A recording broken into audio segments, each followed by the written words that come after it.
দেখতে পাচ্ছ চা এখানে হয়ে গেল, আর চায়ের সাথে আজকে খাবো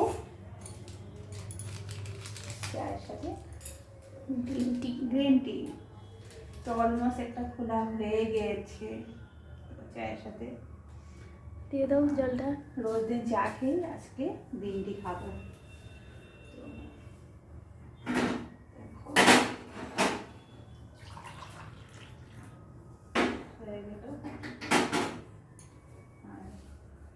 গ্রিন টিটা রিয়া খুলে রেখেছিল, তো এটা দিয়ে দিলাম। তো তোমরাও কে কে গ্রিন টি খেতে ভালোবাসো তো চলে আসো আমাদের বাড়ি। জানি না কতটা কি ভালো লাগে, আমি তো একদম ভালোবাসি না, রিয়া বলছে গ্রিন টি খাবে। তো চলো, আর এখানে ব্রেড আছে, তো ব্রেড রিয়ার ব্রেড, এটা আমার, এটা খেয়ে নিই চটপট করে। তোমরা চলে আসো চা খেতে আমাদের বাড়ি। গ্রিন টি খেলে গ্রিন টি খাবে, চা খেলে চা খাবে।